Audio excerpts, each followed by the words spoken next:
वफाकी हुकूमत का ऑपरेशन अज़्म इस्तेहकाम पर ऑल पार्टीज कॉन्फ्रेंस बुलाने का फैसला। वज़ीर-ए-आज़म शहबाज शरीफ तमाम सियासी जमातों को एतमाद मिलेंगे। मुल्क में अमन व अमान की सूरत हाल पर सियासी क़यादत को ब्रीफिंग दी जाएगी।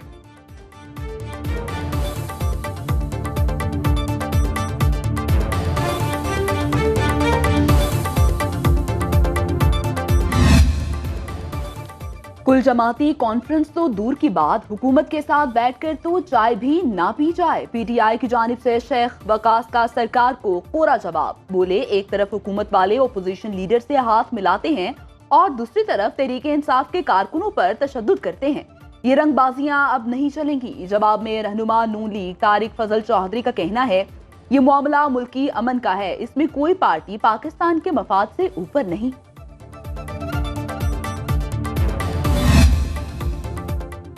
चिनाब और नीलम दरियाओं पर मुतनाज़े भारतीय मंसूबे, किशनगंगा और रेतलेपन बिजली मंसूबे में सिंध तास मुआहदे की खुली खिलाफ वर्जी। आलमी सालिसी अदालत पाकिस्तान की दरख्वास्त पर आज समाअत करेगा। पाकिस्तानी माहिरीन और आलमी सालिसी अदालत के जज और माहिर ने दोनों मंसूबों का दौरा भी किया। गैर जानिबदार माहिरीन और आलमी अदालत हेग के जजों की हमरा थे। पाकिस्तानी टीम ने दोनों मंसूबों के डिज़ाइन पर भी एतराज़ात उठाए हैं।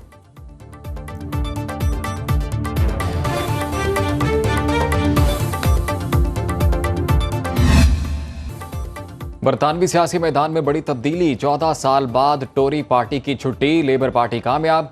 लेबर पार्टी के सरबराह कीयर स्टारमर नए वजीर आजम होंगे। सरबराह लेबर पार्टी ने इंतखाबात में कामयाबी के बाद पैगाम में कहा, वोटर्स ने तब्दीली के लिए वोट दिया। इतने बड़े मैंडेट के साथ बड़ी जिम्मेदारी भी अवाम ने दी। फौरी तब्दीली लाने के लिए मुश्किल फैसले करने पड़ेंगे। वक्त आ गया है कि हमारी जमात डिलीवर करे।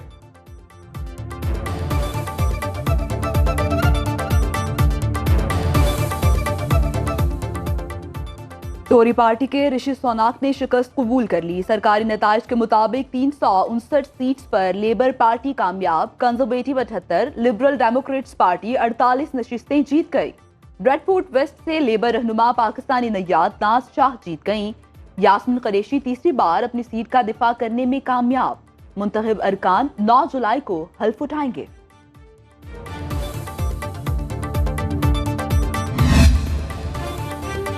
वज़ीर-ए-आज़म की ज़ेर सदारत काबीना कमेटी बराए तवानाई का अहम इजलास आज होगा। ज़राए के मुताबिक कमेटी तकसीम कार कंपनियों बारे अहम फैसले करेगी। नाकिस कारकर्दगी के हामिल अफसरान और एहलकारों को इंटेलिजेंस रिपोर्ट पर बरतरफ किया जा सकेगा। इंटेलिजेंस एजेंसीज के अफसरान पर मुश्तमिल डिस्कोर्स सपोर्ट यूनिट रिपोर्ट जारी करेगा। काबीना कमेटी तरमीमी oil refining policy discourse support unit समेत 5 निकाती एजेंडे पर गौर करेगी। टैक्स वगैरह लगा दिए इन्होंने और गरीब का जो है जीना हराम कर दिया है। महीने में 2 दफ़ा 3 दफ़ा रोज़ जब उठते हैं बिजली महंगी हो जाती है। बिजली के बिल इतने बढ़ गए हैं कि टैक्स उसमें आए रोज कोई नया टैक्स ऐड हो जाता है। बिजली तो है ही नहीं, बिल किस चीज़ का भरे और ऊपर से टैक्स भी बढ़ गया है। यूनिट महंगा होगा, ज़ाहिर है बिजली से रिलेटेड जितनी भी सर्विसेज हैं और जितनी भी मसनूआत है वो महंगी हो जाएंगी। इतनी महंगाई इन्होंने कर दी, रात भी यूनिट बनाया बिजली का, बहुत ज़्यादा महंगाई कर रहे हैं। ये बिल पे करने के लिए पैसा पास नहीं है, 15,000 रुपया बिल है। समझ से बाहर है कि बिल पे करेंगे, घर का खर्चा पे करें। बिजली की कीमत में इजाफा, फिर इजाफा, फिर इजाफा। घरेलू सार्फिन के लिए बिजली का बुनियादी टैरिफ 7 रुपये 12 पैसे तक बढ़ा दिया गया। फी यूनिट टैरिफ 48 रुपये 84 पैसे तक मुकर्रर। नॉन प्रोटेक्टेड घरेलू सार्फिन के लिए 1 से 100 यूनिट इस्तेमाल पर टैरिफ में 7 रुपये 11 पैसे इजाफा। कीमत 23 रुपये 59 पैसे मुकर्रर। माहाना 101 से 200 यूनिट इस्तेमाल पर 7 रुपये 12 पैसे इजाफा। कीमत 30 रुपये 7 पैसे मुकर्रर। माहाना 201 से 300 यूनिट इस्तेमाल पर टैरिफ 34 रुपये 26 पैसे मुकर्रर।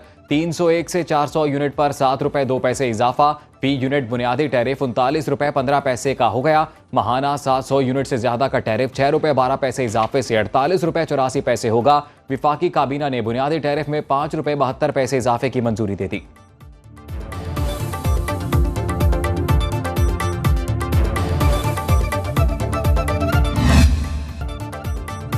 आदमी जो कहता है, आदमी जो सुनता है, जिंदगी भर वो सदाएं पीछा करती हैं। अवाम ने सियासतदानों को सरकार बनाने से पहले के वादे याद दिला दिए। सोशल मीडिया पर क्लिप्स वायरल। किसी ने 100 यूनिट बिजली, किसी ने 200 और किसी ने 300 यूनिट फ्री देने के ख्वाब दिखाए। शहरियों का कहना है ताबीर महंगी बिजली और उस पर दुगने टैक्सेस की सूरत में सामने आ रही है।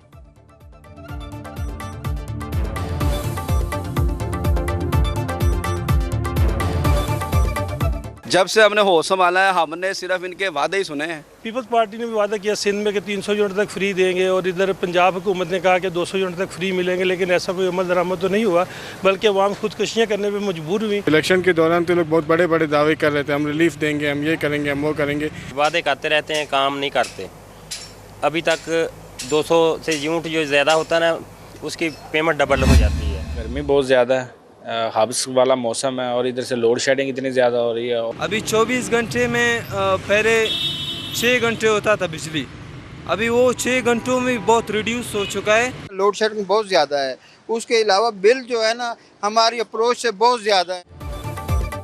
बिजली की कीमत तारीखी बुलंदियों पर फिर भी नायाब। कराची से पेशावर तक शहरी बदस्तूर अजियत का शिकार।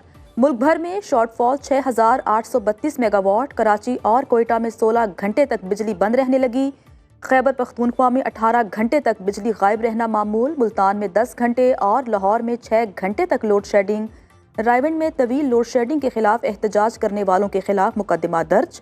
सड़क ब्लॉक करने पर 50 अफराद नामजद। शहरियों का कहना है बिजली आती नहीं, बिल पहले से भी बढ़कर आ रहे हैं।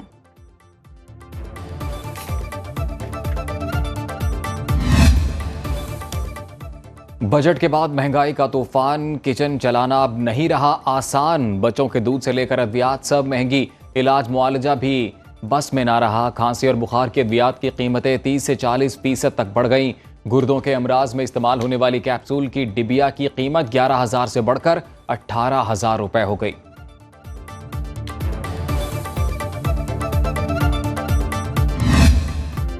पेट्रोलियम डीलर्स का हड़ताल का ऐलान। ओगरा की पेट्रोल पंप्स खुले रखने की हिदायत। पेट्रोल पंप मालिकान तकसीम हो गए। पंजाब में ज्यादातर पंप से अवाम को पेट्रोलियम मसनूआत की फराहमी जारी। इक्का दुक्का पेट्रोल पंप बंद। केपी और सिंध में बंद किए गए पेट्रोल पंप्स की तादाद ज्यादा। दोनों सूबों के अवाम को शदीद मुश्किलात का सामना। सड़कों पर ट्रैफिक में कमी। वजारत पेट्रोलियम और ओगरा के मुताबिक मुल्क में वाफिर ज़खायर मौजूद हैं। हुकूमत माफिया की ब्लैक मेलिंग में नहीं आएगी। ऑयल टैंकर्स एसोसिएशन का भी डीलर्स की हड़ताल से ऐलान लाताल्लुकी।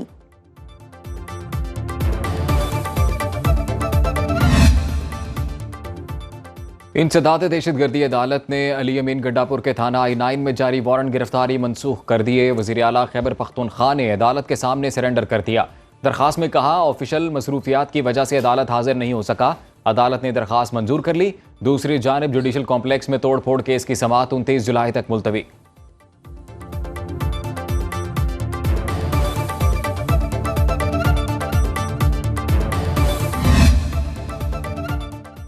पार्टी ओहदे से इस्तीफे की मांग पर शिबली फराज ने शेर अफजल मरवत को सड़क छाप कह दिया। कहते हैं ऐसे इस्तीफे मांगने वाले कई सड़कों पर फिर रहे हैं। सब जानते हैं ये लोग कहां से आ रहे हैं। तहरीक इंसाफ में सिर्फ एक ही धड़ा है जो बानी चेयरमैन का है। शिबली फराज ने फवाद चौधरी की तनकीद को भी सख्ती से मुस्तरद कर दिया। कहा उनकी जमात का कोई रहनुमा पार्टी छोड़ने वालों से राबिते में नहीं और ना ही किसी से राबिता करने का फैसला हुआ।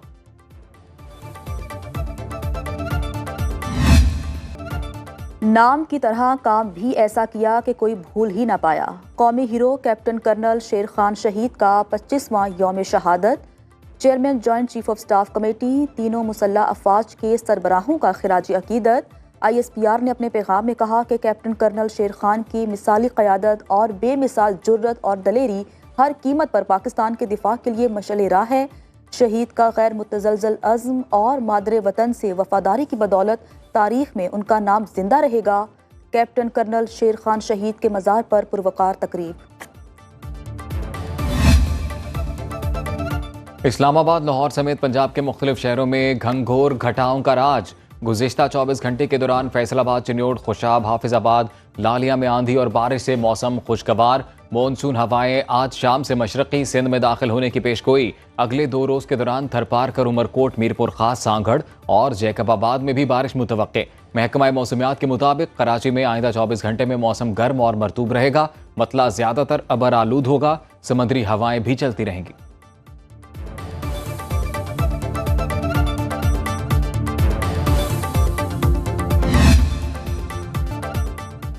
निकलो अपने मुल्क में खिलाफत कायम करो। तकमीले पाकिस्तान मूवमेंट के चीफ ऑर्गेनाइजर साद नज़ीर का पूरे मुल्क में खिलाफत की तहरीक चलाने का ऐलान।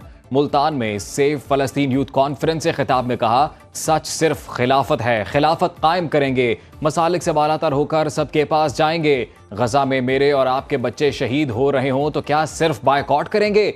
जिहाद हक है, अगर जिहाद नहीं करोगे तो तुम्हारे टुकड़े टुकड़े कर दिए जाएंगे। हुक्मरानों को छोड़ो, उलमा और असातिज़ा को झंझोड़ो। जब तक जड़ से मसले को नहीं पकड़ेंगे तब तक हमारे जनाजे ऐसे ही पढ़े जाएंगे।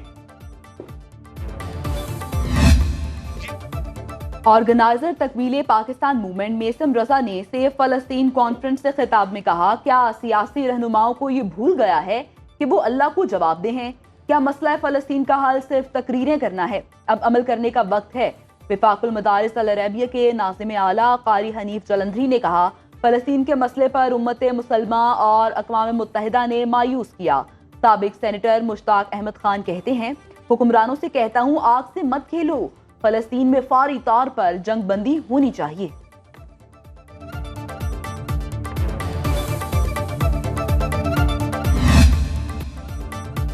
फ़लस्तीन में इसराइल के जंगी जराइम को न रोका जा सका। सेहूनी फ़ौज के हमलों में मजीद 58 फ़लस्तीनी शहीद, 179 जख्मी। 7 अक्टूबर से अब तक शहदा की तादाद 38,011 हो गई। वजारत सेहत के मुताबिक 87,445 फ़लस्तीनी जख्मी हो चुके। हमास के सरबराह इस्माइल हानिया का जंग बंदी मुआहदे में पेशरफ्त के लिए सालिसकारों से राबिता।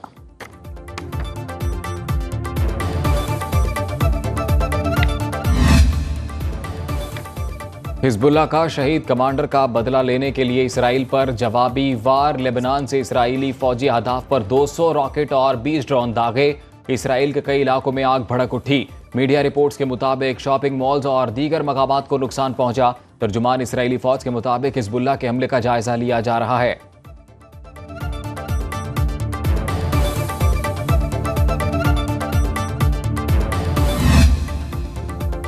नया ईरानी सदर कौन होगा? मसूद पज़ेश्कियान या सईद जलीली? ईरान में सदारती इंतखाबात का आज दूसरा मरहला।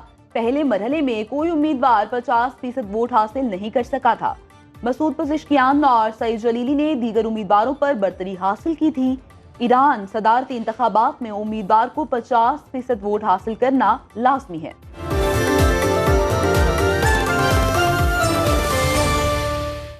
अब खबर आपकी दस्तरस में, हर वक्त बर वक्त।